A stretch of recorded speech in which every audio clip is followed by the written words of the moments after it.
Hello, hello. All right. Sound check, everyone. Shall we start? Okay. आगे सारे. I hope everybody's fit and fine. Everybody's healthy and wealthy. This is your friend, mentor, and coach Kedar Pandey signing in. Ladies and gentlemen, boys and girls, I welcome you all to the another session of our economics subject. जहाँ पे हम लोग पढ़ने वाले बहुत ही बेहतरीन चीज है, बहुत ही इंटरेस्टिंग चीज है. Alright guys, ये सब फटाफट से सब लोग मुझे विश कर दीजिए. बोलो बच्चों, good morning. Good morning. Yes sir. Yes sir. चलिए. सो एवरी टाइम जब भी हम लोग मिलेंगे, आप मुझे रात में सुन रहे हो, शाम में सुन रहे हो, जब भी सुन रहे हो, आप सिर्फ याद रखना हमेशा मुझे गुड मॉर्निंग अर्निंग विश करना, बिकॉज इट्स ऑलवेज अबाउट पैसा. Because we are learning economics. क्या पढ़ रहे हैं हम लोग? इकोनॉमिक्स पढ़ रहे हैं. ठीक है. चलिए. तो शुरुआत से हम लोग शुरू करेंगे. आ जाओ बच्चों. हम लोगों ने चैप्टर की शुरुआत करी थी. The chapter says that Indian economy at the eve of independence. और इस चैप्टर के अंदर हम लोग क्या क्या पढ़ने वाले थे? इंट्रोडक्शन, फिर low level of economic development under colonial rule, agriculture sector, industrial sector, foreign trade, demographic condition, occupational structure, infrastructure, positive contributions of British rule और state of Indian economy at the evening of independence. ये सारी चीजें अपन इसके अंदर पढ़ने वाले हैं. ठीक है. चैप्टर शुरुआत करने के पहले मैं आपको बता दूं बच्चों कि at SPC we have brought to you 12th commerce entirely free of cost. Completely free of cost. आपको एक रुपया देने की जरूरत नहीं है. आप लोग अपने घर पे बैठ के बढ़िया अपने लैपटॉप के सामने हमको सुन सकते हो. इस देश की बेहतरीन faculty including my self, Adarsh sir, रूपक सर एंड शुभम सर, हम लोग आपको इकोनॉमिक्स, अकाउंट्स और बिजनेस स्टडीज जैसे इंपॉर्टेंट सब्जेक्ट्स पढ़ाने आ रहे हैं, वो भी बिल्कुल फ्री ऑफ कॉस्ट, वो भी पूरे साल भर. नोट्स आपके डिस्क्रिप्शन बॉक्स के अंदर आपको मिल जाएंगे. टाइम टू टाइम आपकी टेस्ट चलती रहेगी और क्वेश्चन बैंक भी हमारी तरफ से दिया जाएगा. सो विदाउट एनी टेंशन, आप बिल्कुल फिक्र मत करिए कि मेरा होगा कि नहीं होगा, कैसे होगा. आप बिंदास एवरीडे यूट्यूब चैनल पर बने रहिए. आपका हम लोग पूरी अच्छी तरीके से पढ़ाई करवा देंगे. I hope everybody is clear. Yes sir. चलिए शुरुआत करेंगे चैप्टर की. बच्चा लोग, हम लोगों ने शुरू कर दिया था कि इस चैप्टर के अंदर हम लोग क्या पढ़ने वाले. मैंने हिस्ट्री से शुरुआत करी थी. हिस्ट्री से, जहां पे मैंने आपको हिस्ट्री बताई थी कि क्या थी हमारी हिस्ट्री. बराबर कि नहीं? Yes sir. इस तरीके से मैंने आपको पूरा हिस्टोरिकल चीज बताया था कि इंडिया अंग्रेजों के पहले कैसा था, बाद में कैसा था, आज कैसा है, कल कैसा रहेगा. मतलब वो सब चीजें अपन इसके अंदर डिस्कस करी थी. Yes sir. ठीक है. चलिए. सो उस दिन हम लोगों ने क्या देखा था, कल हम लोगों ने क्या देखा था? इंट्रोडक्शन देखा था, फिर ब्रिटिश रूल का ओरिजिन देखा था. Then we went towards the battle of Plassey. मैंने आपको बोला था कि इसको स्टार मार्क करो. Battle of Plassey is important, आपके एग्जाम के लिए आ सकता है. फिर purpose of British rule, British India में आने का पर्पस क्या था, हम लोगों ने वो देखा. फिर low level of economic development under colonial rule. बच्चा लोग, what do mean by colonial rule? Colonial rule मतलब the rule which was of Britishers, UK, England. क्योंकि वो लोग जहां जहां जाते थे अपनी कॉलोनी सेटअप करते थे. और अब उसके माध्यम से मैंने आपको एक चीज बताई थी. देखो ये, this is what the colonial rule is, this is what the colonies are. ये देखो, ऑस्ट्रेलिया, कनाडा, साउथ अफ्रीका, ये सब जो है, ये सब यूके जो आपका आज का इंग्लैंड है, जो ब्रिटिशर्स है जिन्होंने अपने ऊपर राज किया है, ये वो चीज है. ठीक है. चलिए. देन आज जो हम लोग शुरू करने जा रहे हैं लेडीज एंड जेंटलमैन, वो है low level of national income and per capita income. सबसे पहले तो मैं आपको इसका मीनिंग बता दूं. What do mean by, what do you mean by, just minute बच्चों, what do mean by national income, national income, and what do you mean by per capita income? What do you mean by national income and what do you mean by पर capita income? ठीक है. चलिए एक एक करके मैं आपको concept बताता हूँ. सर नेशनल इनकम का मतलब क्या होता है? नेशनल इनकम का मतलब होता है बच्चों, याद रखना, मैं आपको एक ही बार समझाऊंगा, आप एक ही बार में समझ जाओगे.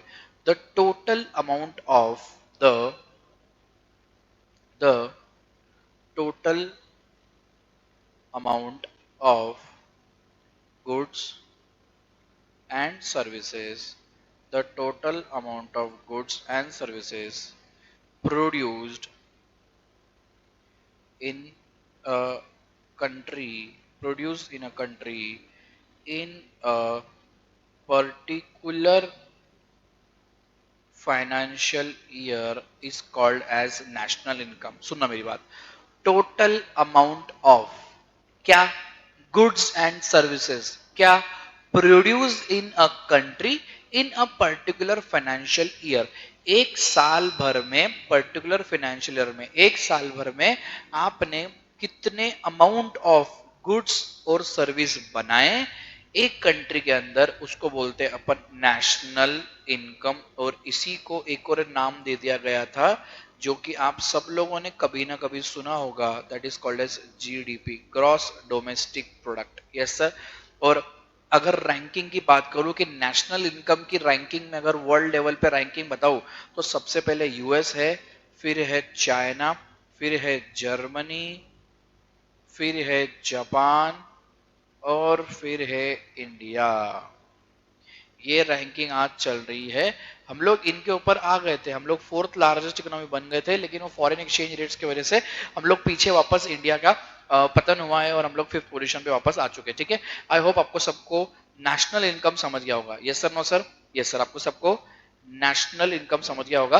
अब हम लोग पढ़ने वाले हैं पर कैपिटा इनकम। क्या पढ़ने वाले बच्चा लोग? पर कैपिटा इनकम। समझना मेरी बात, पर कैपिटा इनकम क्या होता है? Per capita income, per capita, capita का मतलब होता है पर पर्सन, कैपिटा का मतलब होता है पर पर्सन इनकम। पर पर्सन इनकम कैसे निकालेंगे? अगर आपको मैं बोलूं कि बच्चों एवरेज मार्क्स निकालो, क्लास के एवरेज मार्क्स निकालो, आप लोग क्या करोगे? सारे सारे के सारे मार्क्स को ऐड कर दोगे, सारे के सारे मार्क्स को ऐड कर दोगे, divide by number of students कर दोगे, बरोबर है? Divide by number of students करोगे तो आपको एवरेज मार्क्स मिल जाएंगे। वैसे ही हमको पर कैपिटा इनकम निकालनी है, हमको एवरेज इनकम निकालनी है, तो क्या करेंगे? Total income of the country, total income of the country, total income of the country divided by total population, total income of the country divided by total population. ये बन जाएगा आपका फॉर्मूला। फॉर एग्जांपल मान लेते कि अगर पूरी country की इनकम अगर 1000 रुपए है और पूरे कंट्री में 100 लोग हैं तो पर कैपिटा इनकम क्या बन जाएगी? ₹10 पर कैपिटा बन जाएगी। आई होप सबको ये फॉर्मूला समझ में आया होगा। बहुत ही आसान सा फॉर्मूला है। अभी अपन ने नेशनल इनकम पढ़ा और अभी हमने पर कैपिटा इनकम पढ़ा। I hope everybody got the point. Yes sir, no sir? Yes sir. चलिए देखिए वही दिया हुआ है, the economic condition of a nation can be judged with the data of national income and per capita income. Per capita income equals to national income divide by total population. क्या दिया हुआ है? Per capita income equals to national income divide by total population. National income का मतलब अभी मैंने आपको समझाया, वही होता है GDP divide by total population. India की पॉपुलेशन आज के टाइम पे है 150 करोड़, लगभग 150 करोड़ लोग हैं हम लोग। और total income divide by total population कर लोगे तो आपको पर कैपिटा इनकम मिल जाएगा। ठीक है, चलो। However, no sincere attempt was made by the British government to estimate India's national and per capita income। मतलब ब्रिटिशर्स के द्वारा इंडिया की नेशनल इनकम काउंट नहीं करी गई थी, पर कैपिटा इनकम भी काउंट नहीं करी गई थी। So, some individual attempts were made by the experts like Dadabhai Nauroji, William Digbye, Findlay Shiraz, V.K.R.V. Rao and R.C. Desai, but all these estimates produce conflicting and inconsistent results। सब लोगों ने अपने अपने तरीके से नेशनल इनकम काउंट करने की कोशिश करी और ऑब्वियसली बात है सबके तरीके अलग है तो सबके नतीजे भी अलग रहेंगे, सबके प्रोसेसेस अलग है तो सबके रिजल्ट्स भी अलग ही रहेंगे। हाउएवर डॉक्टर राव के जो एस्टिमेट्स थे of national and per capita income where considered very significant. Highlight करिए इसका नाम, डॉक्टर राव के जो एस्टिमेट्स थे दे वेर वेरी सिग्निफिकेंट, मतलब दे वेर वेरी एक्यूरेट बोल सकते हो, वेरी इंपॉर्टेंट बोल सकते हैं। Yes sir. Then most studies revealed that the country's growth of aggregate real output during first half of the 20th century was less than 2% and only 0.5% growth in per capita output per year। मतलब बहुत ही कम growth थी हमारी because of the entire things which was affected by the British Empire। alright guys, चलिए तो अभी हम लोग जो एक नया सेक्टर, नया सेगमेंट शुरू करने जा रहे हैं जिसका नाम है एग्रीकल्चरल सेक्टर। क्या शुरू करने जा रहे हैं बच्चों? हम लोग शुरू करने जा रहे हैं एग्रीकल्चरल सेक्टर। ठीक है, आ जाओ चलो एग्रीकल्चर सेक्टर। आई होप आपके पास आपकी ये जो नोट्स है आप उसको किससे ले सकते हो? डिस्क्रिप्शन बॉक्स से आप इसको ले सकते हो। तो हम लोग इसको शुरुआत करेंगे। ठीक है, चलिए। Alright, during the British period the condition of Indian agriculture was not at all satisfactory। सही बात है, क्यों सही बात है? During the British period the condition of Indian agriculture was not at all satisfactory. Why? Because India's economy under British colonial rule was overwhelmingly rural and agriculture in character. Britishers क्या करते थे, हमसे रॉ मटेरियल लेके finish goods बनवा के बाहर बेचते थे और पैसा खुद खाते थे और हमको कुछ नहीं देते थे. एग्रीकल्चर सेक्टर के अंदर बहुत टैक्सेस लगाए जाते थे जिसका नाम था लगान. सब लोगों ने पिक्चर तो देखी होगी, लगान 2 गुना लगान लगाना पड़ेगा. देखिए कि देखिए, चिंटू के लिए मिंटू के लिए, बोल बेटा. देखिए कि देखिए लगान, देखिए आमिर खान देखा कि देखा, भूरा देखा कि देखा, कचरा देखा कि नहीं, बिल्कुल देखा है सर. ऑलराइट, सो उसके अंदर जो दिखा है लगान, that is a tax. Alright, so nearly 85% of the country's population lived mostly in the villages and derived livelihood directly or indirectly from the agriculture. मतलब बोलने का मतलब क्या है, अगर सर लोग इंडिया में 100 लोग रहते, उसमें से 85 लोग कहाँ रहते थे, विलेजेस में. आज भी अगर आप देखोगे तो 78.8% people are living in villages. मतलब India lives in its villages. लगभग 80% हो गया ना ये भी सर. 85% तब रहते थे, आज भी 80% लोग कहाँ रहते हैं, विलेजेस में रहते हैं. और विलेज का सबसे प्राइमरी काम क्या होता है, agriculture.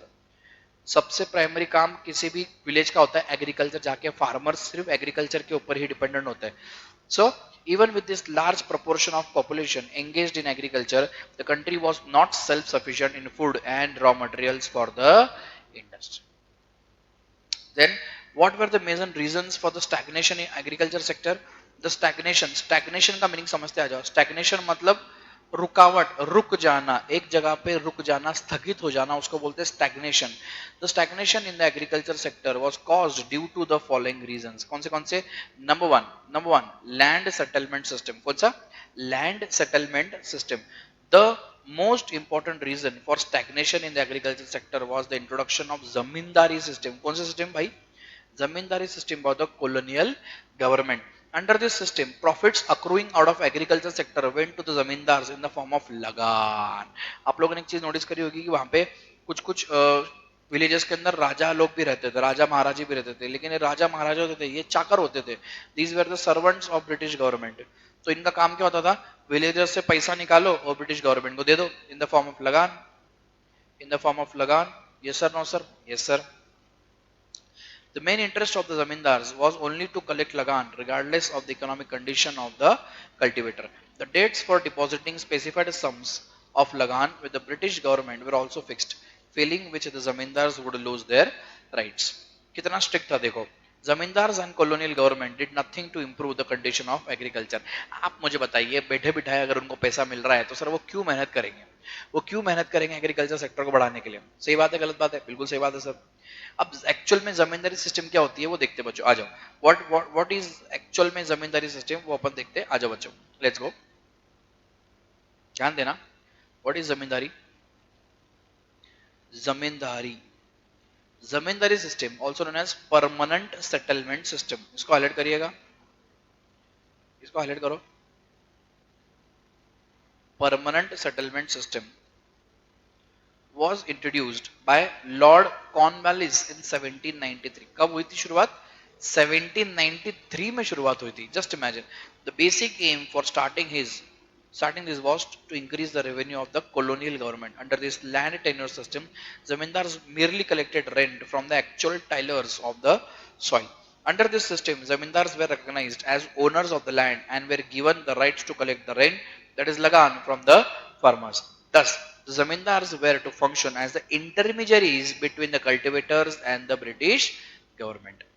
So, this system was based on exploitation as zamindars were allowed to extract as much rent or lagan as they wished. So, zamindars imposed exorbitant lagan. Exorbitant मतलब very high. लिख सकते हो आप लोग, लिखो. Exorbitant मतलब very high lagan, and the rates of lagan, very high lagan and the rates of lagan were so high that farmers were not left with enough food grains to feed themselves. मतलब sir, जो farmers थे उनसे इतना पैसा वसूल कर लिया जाता था कि उनके पास खुद के पास खाने के लिए कुछ पैसा नहीं है, बचता नहीं था पैसा. जस्ट इमेजिन, इतनी हार्डशिप उनको फेस करनी पड़ी है. So this made the farmers economically and physically weak. This made the farmers economically and physically very, very weak. Zamindars were only interested in pleasing the British government and did nothing to improve the condition of agriculture. वो बोलते नहीं कि यार कि घर का भेदी लंका ढाए, अगर घर के लोग ही अगर बिक गए तो आपका घर तो जाना ही है सर। मतलब हमारे लोग, हमारे खुद के लोग ब्रिटिशर्स को जाके जुड़ गए थे, तो हमारे, आप समझो कि हमको बचाएगा कौन? जब हमारे लोग ही हमारे दुश्मन बन जाएंगे तो हमको बचाएगा कौन? तो this was the problem with the economy which was under the British government. अब कमर्शलाइजेशन ऑफ एग्रीकल्चर पढ़ने जा रहे हैं हम लोग। What do you mean bye commercialisation? Commercialisation मतलब इसको एज अ बिजनेस देखना, इसको एज अ बिजनेस देखना, उसको बोलते हैं commercialisation of agriculture. Yes sir, आप भी फटाफट से पानी पी लो, मैं भी पी लेता हूँ।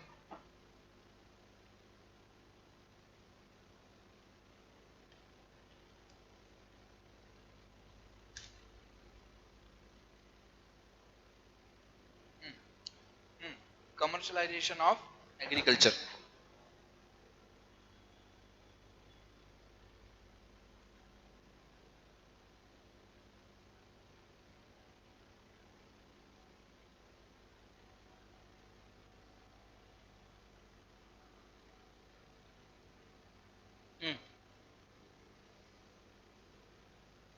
क्या शुरू करने जा रहे हैं हम लोग? हम लोग शुरू करने जा रहे हैं commercialisation of agriculture.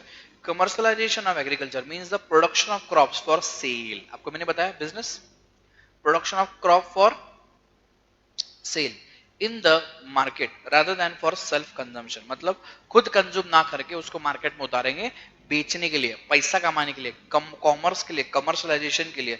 So during the British rule, farmers were given higher prices for producing cash crops like cotton or jute. However, this did not improve the economic condition of farmers because instead of producing food crops, they were producing cash crops, which were to be ultimately used by the British industries. इसको highlight करिएगा। Farmers were given higher prices for producing cash crops. इसलिए वो क्या करते थे? They were producing cash crops which were to be ultimately used by the British industries. Thus, British rule promoted shifting of crops from food crops to the cash crops. Are you clear? Cash crops मतलब ऐसे crops जो consumption के लिए कम और बेचने के लिए ज्यादा बनाए जाते हैं ताकि पैसे ज्यादा कमाए जा सके। इसेंशियल कमोडिटीज के अंदर वो नहीं आते, वो आते हैं ऐसे कमोडिटीज के अंदर जहां पे सिर्फ पैसा कमाया जा सकता है और लोगों का कुछ ज्यादा भला ना हो। ठीक है? So now we are going to study commercialisation of agriculture resulted in the famines. आपको दिख रहा है क्या बच्चों अच्छे से? आई होप आपको दिख रहा होगा। ये ऐसा कैसे दिख रहा है?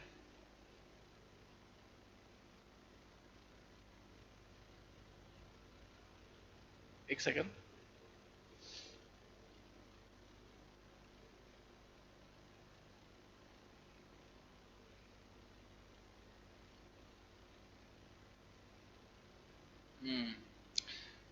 Okay, I hope you can see this. आपको ये दिख रहा होगा।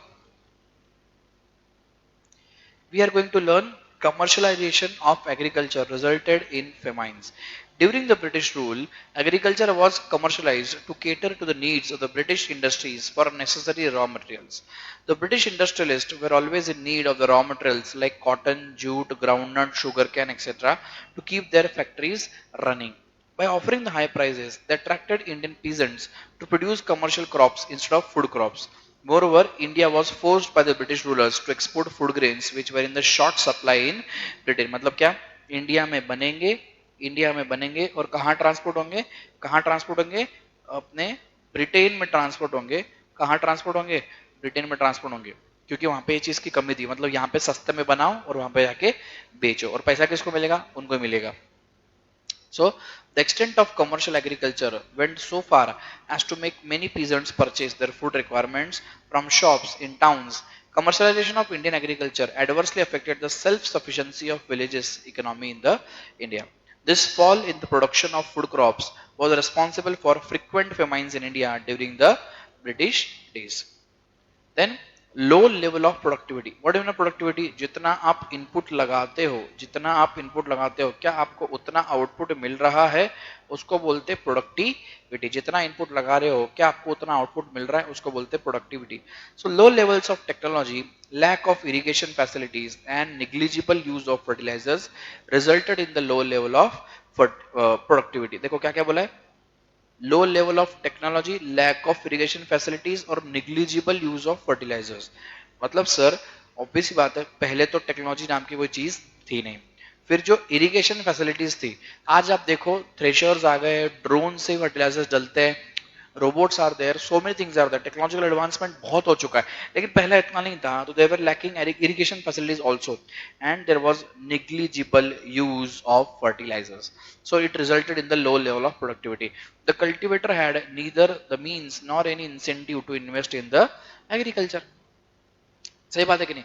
Then the zamindar had no roots in the villages, while the British rule spent little on agriculture, technical or mass education. All this made it difficult to introduce modern technology, which caused a perpetually low level of productivity. Now, the farmers basically depended upon the rainfall to irrigate their crops. अगला जो दिक्कत था वो था scarcity of investment, पैसा ही नहीं था sir, पैसा लगाने, धंधे में पैसा लगाने के लिए पैसा नहीं था. सो India's agriculture was facing a scarcity of investment in terracing, flood control and drainage. Although some farmers changed their cropping patterns from food crops to commercial crops, a large section of tenants, small farmers and shop croppers neither had resources and technology nor had incentives to invest in the agriculture.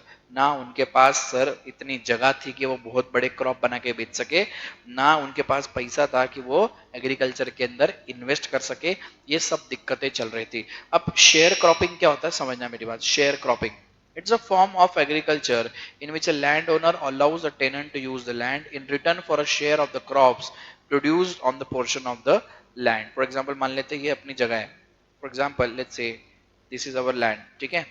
अपन ने क्या किया, इतनी इतनी जगह जो है किसी और को दे दी, उसने, अपन ने बोला कि भाई यहाँ पे तू कुछ भी उगाएगा तो उसका कुछ न कुछ रिटर्न, कुछ न कुछ शेयर आपको मुझे देना पड़ेगा, कुछ न कुछ रिटर्न, कुछ न कुछ शेयर आपको मुझे देना पड़ेगा on this portion of land. उसको बोलते हैं शेयर क्रॉपिंग. क्या नाम था उसका? Share cropping. क्या नाम था बच्चों उसका? Share cropping. Everybody is clear? Yes sir. चल, now what are the main reasons for stagnation of agriculture?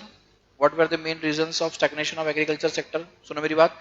Land settlement system, commercialization of agriculture, low level of productivity और scarcity of investments. ये सारे problem थे for the stagnation of agriculture sector. And you won't believe guys, agriculture sector was the main source of income in the period from 1960s to 1980s and 1990s. So it was a tough time for India because we were facing these kind of problems. We were facing these problems. I hope pretty clear. ठीक है, चलो अभी आगे जो अपन पढ़ने वाले हैं वो क्या पढ़ने वाले बच्चों? अपन पढ़ने वाले एडवर्स इफेक्ट्स ऑफ पार्टीशन. अब सबको एक चीज पता होगी, थोड़ा सा आपको हिस्ट्री में लेके चलता हूँ, फिर थोड़ा सा आगे चलेंगे, ठीक है.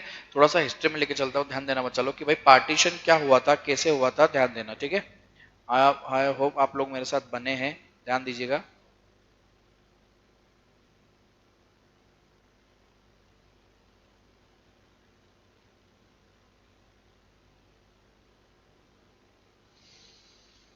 Partition of India.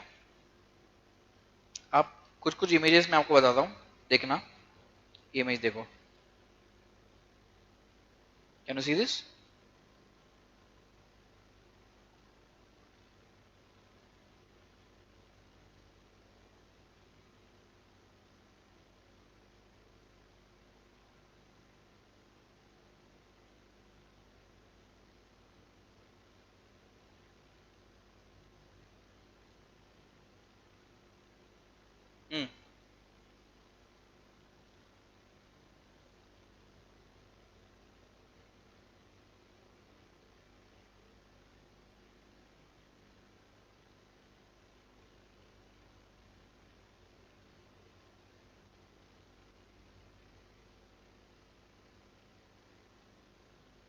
चलो एक सेकंड.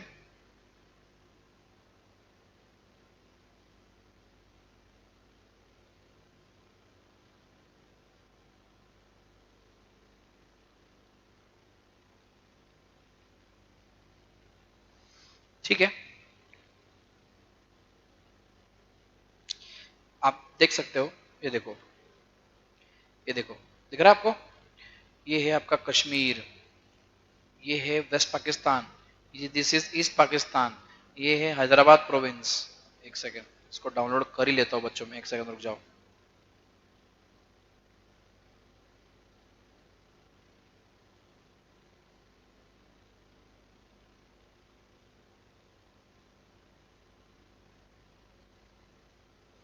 जब ये हुआ था, पार्टीशन हुआ था, तब क्या हालत देखो, लोग एक जगह से दूसरी जगह पे कैसे ट्रांसफर हो रहे थे। It was horrible. The partition of India at the time of 1947 which was done by Lord Mountbatten, the last viceroy of British India. It was terrific. अभी मैं आपको बता भी नहीं सकता कि कितनी मौतें हुई थी, कितने लोग मरे थे, कितने रेप हुए थे, कितने बच्चों को मारा गया था। आप ये फोटोज देख सकते हो। These are the horrible photos of the partition of India. The people who were living in Pakistan were coming to Punjab India, and the people who are living, the Muslims or the Muslim people who are living in Punjab side, they were moving to Pakistan side, and the people, the Hindus who are living in Pakistan, they were transferring, they were getting transferred to the Punjab side. आप समझो, आपको आपका घर बार छोड़ के, आपको आपका पूरा घर छोड़ के आपको अगर जाना है कहीं दूसरे देश, तो कितना डिफिकल्ट है। It's so difficult, right? So there were some horrible effect of partition. आप ये फोटो देखो, look at this photo, just look at this photo. ये है पाकिस्तान, और ये जो रेड लाइन आपको दिख रही है, ये रेड लाइन देखो, ये रेड लाइन आपको दिख रही होगी। This red line, this red line is called as Radcliffe partition line 1947। ये रेड क्लिफ ने बनाई हुई लाइंस है। These are the Radcliffe lines. मतलब इतना इतना इतना पार्ट जो है वो पाकिस्तान के पास रहेगा, इतना इतना पार्ट वो इंडिया के पास रहेगा, इतना इतना पार्ट जो है वापस पाकिस्तान के पास रहेगा, और ये जो पार्ट है, ये पार्ट जो है वो इंडिया के पास रहेगा। मतलब आप समझो, एक इंसान ने एक पेपर पे लकीर खींच दी और बोल दिया कि ये आज से तुम्हारा और ये आज से तुम्हारा। It was so horrible the time of, अभी मैं क्या बोल सकता हूँ, eight the time of independence the time was super super horrible. आप देखो ना, कितने सारे प्रोविंसेस थे। Just just look at the provinces. This was United province, this was central province, this was Orissa, Hyderabad, Mysore. आप देखो कितने सारे प्रोविंसेस है। इन सबको एक करने का काम किसने किया था? सरदार वल्लभ भाई पटेल। आप देख सकते हो, उस फोटो से आपको समझ में आएगा कितनी दिक्कत होती है। देखो ये देखो, ये फोटो देखो, ये फोटो देखो। आप अगर ये फोटो देखोगे, ये अगर आप एक फोटो देखोगे, तो he is Lord Mountbatten, he is Mohammad Ali Jinnah, he is, ये जो है ये हमारे चाचा Nehru, Pandit Jawaharlal Nehru, the first prime minister of India. This is Muhammad Ali Jinnah, the first president of Pakistan, and he is Lord Mountbatten, the last viceroy of British India, जिसको बोला गया था कि आपको क्या करना है, आपको इंडिया का बंटवारा करके तुरंत वहां से निकल के यूके वापस आ जाना है, because UK was facing problem of the rebellion from the military group in the second world war. तो वहां से जो ये जंग शुरू हुई थी, उसकी वजह से हमको आज़ादी मिली है। किसी एक बंदे की वजह से हमको आज़ादी नहीं मिली है, बहुत लोगों ने इसके लिए कुर्बानी दी है, जब जाके हमको इसको आज़ादी मिला है। सो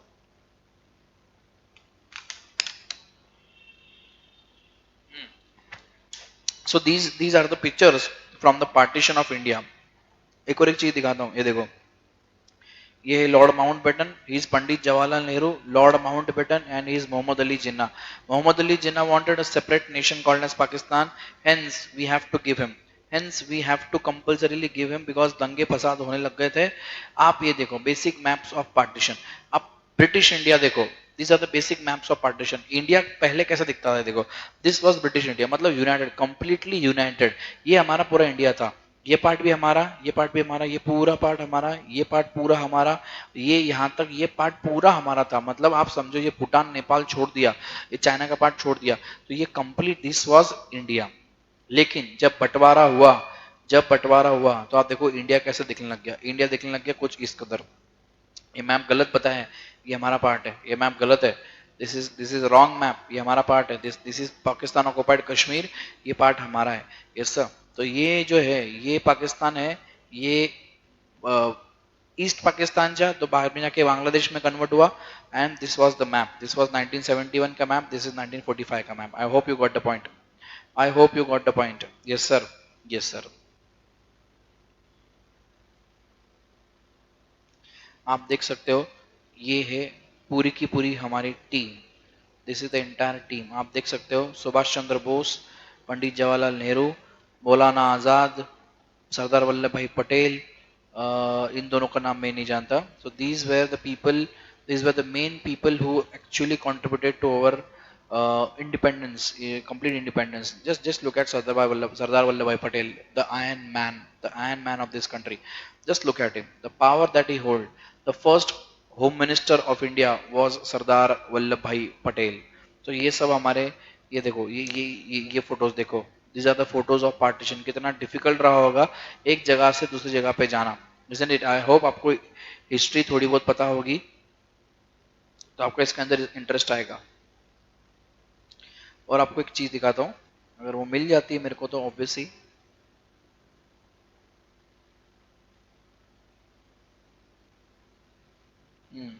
ये क्या चीज है? ये देखो, स्पेशल इंडियन आर्मी ऑर्डर, अगस्त 1947 का ये ऑर्डर है. Discontinuance of Indian Army orders. This is the last Indian Army order. Lieutenant General R.A. Savory, Adjutant General in India. This was the last thing. और इसके बाद में वो मिलिट्री पूरी India को ट्रांसफर हो गई थी. ये देखो, ये है लॉर्ड माउंटबेटन, ये उनकी बीवी है, वाइफ है, और ये हमारे Mahatma Gandhi ji.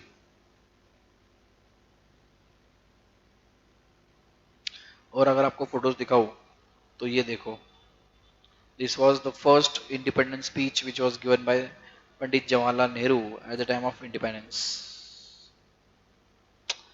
So this is how we got. अब ये देखो, पार्टीशन हो रहा था तो साइन किसने किया था? मोहम्मद अली जिन्ना.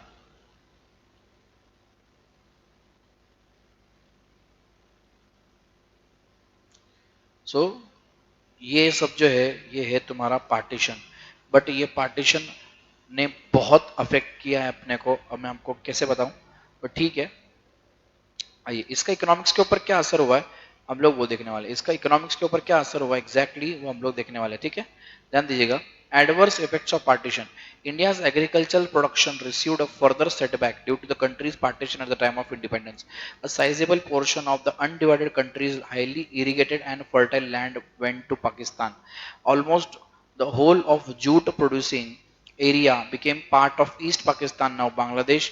India's jute goods industry, which had enjoyed a world monopoly so far, suffered heavily for the lack of raw material. अब आपको एक चीज दिखाता हूँ. ये देखो, ये देखो, ये है तुम्हारा, ये है मैप.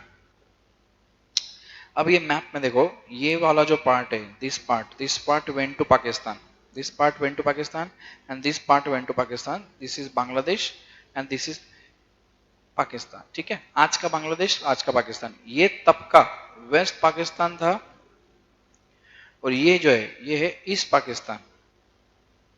ठीक है, एक और एक चीज दिखाता हूं.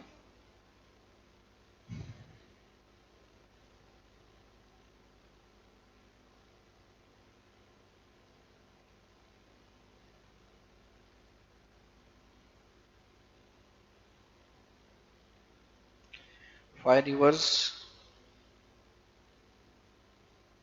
going to Pakistan from India. 5 जो रिवर्स है, 5 रिवर्स इंडिया से पाकिस्तान जाती है. मैं आपको दिखाता हूँ, एक सेकंड रुकिए, फोटो मिल जाए मेरे को एक बार. अच्छा,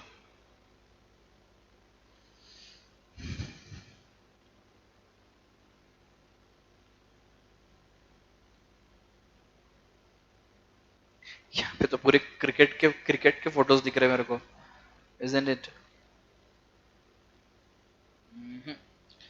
यहाँ पे नहीं है. By reverse.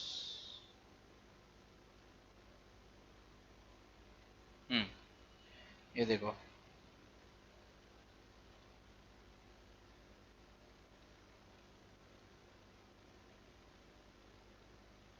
दिख रहा है क्या? ये देखो, दिस इज सतलज, रावी, चिनाब, इंदस और गिलगिट. ये देखो, ये 5 रिवर्स जो है, ये 5 रिवर्स इंडिया में जाती है और यहाँ पे आके अरेबियन सी में मिलती है. ये इंडस रिवर, ये 5 रिवर जो है, ये 5 रिवर्स इंडिया से जब पाकिस्तान में जाती है तो बहुत बड़ा फ्रेश वाटर रिजर्व्स पाकिस्तान में ट्रांसफर होता है. अब फ्रेश वाटर रिजर्व होने के क्या क्या फायदे हैं? फ्रेश वाटर रिजर्व अगर आपके पास होते हैं तो अच्छा कल्टीवेशन होता है, अच्छा क्या बोल सकता हूँ कि प्लांटेशन अच्छे होते हैं, क्रॉप्स अच्छे होते हैं. बहुत टाइम पहले तक, मतलब आप समझ लो एक 4-5 साल पहले तक, बहुत समय पहले तक पाकिस्तान से भी रॉ मटेरियल इंडिया में आता था फॉर प्रोसेसिंग। जो मोट आप खाते हो, जो मोट खाते हो, वो भी पाकिस्तान से आता था। And because of the good atmosphere, because of the good water, because of the fertile land, ये पूरा पार्ट पाकिस्तान को चला गया। And we had to set back, because आप समझो ना, जहाँ पे अच्छे रिसोर्सेस है वहाँ पे प्रोडक्शन होना ही है, वहाँ पे जीडीपी बढ़नी ही है। सो हमको उसका बहुत बड़ा फटका लगा था, बहुत बड़ा हमको दिक्कत हुई थी। और ठीक है, तो ये था, ये 5 रिवर जो है आप देख सकते हो, ये है 5 रिवर्स, ध्यान देना। 1 2 3 4 5 कौन सी है? Indus river, Jhelum river, Chenab river, Ravi river, बीस और सतलज। ये 6 रिवर जो है ये हिंदुस्तान से पाकिस्तान में जाती है और उनको फ्रेश वाटर रिजर्व्स देती है। अब जब पाकिस्तान के साथ हमारा युद्ध हुआ था तो हमने ये पानी रोक दिया था, हमने ये पानी रोक दिया था, हमने यहाँ पे डैम्स लगा दिए और हमने ये पानी रोक दिया है। आई होप आपको सबको समझ में आ रहा होगा कि हम लोग क्या पढ़ रहे हैं और क्यों पढ़ रहे हैं, ठीक है ना। चलो, okay, so this is how things were done. और ये जो आज का जो बांग्लादेश है, इस बांग्लादेश को हम लोगों ने 1971 में लिबरेट करवाया था, से 1971 में लिबरेट करवाया था। आपको थोड़ा सा अगर वॉर्स में अगर इंटरेस्ट होगा तो मैं आपको इसकी कहानी सुनाना चाहता हूँ। एग्जैक्टली क्या हुआ था, जो ये ईस्ट पाकिस्तान है, it was already ruled by the president of Pakistan, the president and the prime minister of Pakistan. सबसे पहले था the Liaquat Ali Khan and the president Mohammed Ali Jinnah, ठीक है। सो उसके बाद में ईस्ट पाकिस्तान भी उन्हीं की तरह रूल कर रहा था, लेकिन ईस्ट पाकिस्तान में बंगाली स्पीकिंग मुस्लिम थे, बंगाली, उर्दू नहीं, बंगाली स्पीकिंग मुस्लिम थे। अब बंगाली स्पीकिंग मुस्लिम होने की वजह से थोड़ा कल्चर इंडिया का आ जाता था जो कि पसंद नहीं आता था पाकिस्तान को, तो पाकिस्तान ने शुरू कर दिए ईस्ट पाकिस्तान के अंदर दंगे, दंगे फसाद शुरू कर दिए और बहुत लोगों को मारना काटना शुरू कर दिया, औरतों का रेप करना शुरू कर दिया, छोटे छोटे बच्चों को मारना शुरू कर दिया और बहुत खराब हालत हो गई थी। You won't be able to imagine, 10 lakh बच्चों को कत्ल कर दिया गया था, रातों रात 10 लाख बच्चे मार दिए गए थे, कितने ही औरतों के रेप कर दिए गए थे। And it was a horrific scene, horrific मतलब आप सपने में भी सोच नहीं पाओगे ऐसा कुछ हुआ था इन बांग्लादेश, आज का जो बांग्लादेश है तब का ईस्ट पाकिस्तान। अब हो क्या रहा था कि यहाँ पे हो रही थी प्रॉब्लम, लेकिन ये पूरा प्रॉब्लमेटिक एरिया था, यहाँ पे प्रॉब्लम हो रही थी this part, but people were getting transferred. लोग क्या कर रहे थे, यहाँ से माइग्रेट होके आ रहे थे, क्या होके आ रहे थे, माइग्रेट होके आ रहे थे इंडिया में। अब ऑलरेडी इंडिया की हालत खस्ती है, ऑलरेडी इंडिया की हालत खस्ती है, उसमें से भी लोग अगर यहाँ से निकल के अगर यहाँ पे आएंगे, माइग्रेट होंगे, तो सर इंडिया के लिए प्रॉब्लम और बढ़ेगी। और तब की जो हमारी प्राइम मिनिस्टर थी, she was Indira Gandhi, she was Indira Gandhi. और उन्होंने अपनी इंडियन आर्मी को बोला कि भाई साहब मेरी बात सुनो, अपने को अटैक करना ही पड़ेगा, अदरवाइज ये लोग हमारे कंट्री के अंदर घुस घुस के रेफ्यूजीज इतने हो जाएंगे कि हमारे खुद के लोगों को खाना पीना नसीब नहीं होगा, खाना पीना हमारे लिए बहुत डिफिकल्ट हो जाएगा। इसीलिए इंदिरा गांधी ने बोला कि we have to do war. अब इन्होंने बुलाया जनरल सैम मैनकशॉ। आप लोगों ने सैम बहादुर पिक्चर देखी होगी, सैम मैनकशॉ को बुलाया, सैम मैनकशॉ को बुलाया और बोला कि हम लोगों को इनके साथ अभी वॉर करना है। Yes sir, but Sam Manekshaw said कि अभी ये अप्रोप्रिएट टाइम नहीं है, 4-5 महीने रुक जाओ, थोड़ा सा सब अक्टूबर नवंबर का टाइम आएगा जब हम अपन इनके ऊपर हमला कर सकते हैं। तब तक सैम मैनकशॉ ने जो रिबेल ग्रुप था, जो रिबेल ग्रुप था उस वक्त के ईस्ट पाकिस्तान में, मुक्ति वाहिनी, मुक्ति वाहिनी और मुक्ति वाहिनी इनको बोला जाता था, मुक्ति वाहिनी करके एक रिबेलियन ग्रुप था। और ये जो ग्रुप था ये भी चाहता था कि भाई बांग्लादेश अलग हो जाए और ईस्ट पाकिस्तान को वेस्ट पाकिस्तान से आजादी मिल जाए। तो मैनकशॉ ने इनको भी ट्रेन कर दिया कि भाई जब युद्ध करेंगे तो तुमको भी लड़ना है और तुमको अच्छे तरीके से लड़ना होगा। जब युद्ध हुआ था तो इतना भीषण युद्ध हुआ था, I mean so many countries got involve. Pakistan ने यूएस को बोला कि आप आपका 7th फ्लीट लेके आओ, आप आपका 7th फ्लीट लेके आओ, मतलब बेड़ा, जहाजी बेड़ा लेके आओ लड़ने के लिए इंडिया के साथ। बिकॉज यहाँ पे जो विशाखापट्टनम में हमारा आईएनएस विक्रांत था, हमारा आईएनएस विक्रांत यहाँ पे पड़ा हुआ था और विक्रांत को अगर उड़ा देते थे हमारी समुद्री की जो ताकत है वो बहुत कम हो जाती उस समय पे। सो उन्होंने बोला कि काम करो, यूएस को बुलाओ और यूएस को बुलाओ आईएनएस विक्रांत को उड़ाने के लिए। अब हम गए रशिया के पास, वी वेंट टू रशिया, और रशिया ने भी अपना 7वां बेड़ा भेजा और देयर वाज ह्यूमंगस टक्कर, मतलब युद्ध तो नहीं हुआ था लेकिन एक दूसरे के सामने लोग खड़े थे। अगर वो युद्ध हो जाता तो शायद तीसरा वर्ल्ड वॉर हो सकता था। उस समय पे 92,000 सोल्जर्स सरेंडर्ड। मैं आपको सरेंडर की फोटो बताता हूं, देखना आप लोग, मैं आपको सरेंडर की फोटो बताता हूं।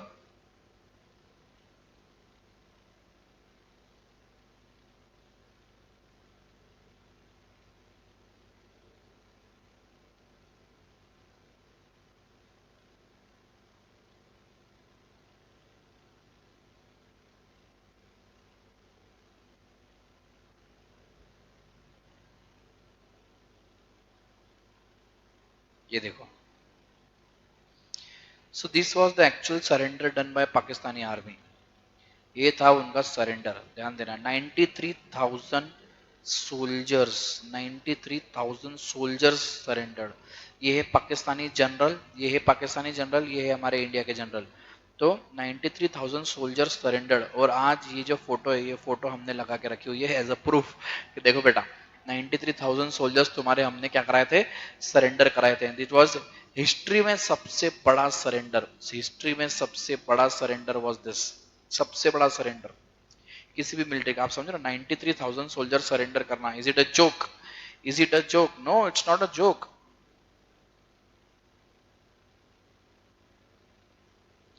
It is not a joke. इतना बड़ा सरेंडर होना किसी भी कंट्री में, इट्स नॉट अ जोक। बहुत बड़ा सरेंडर था। सबको समझ में आया क्या? Yes sir.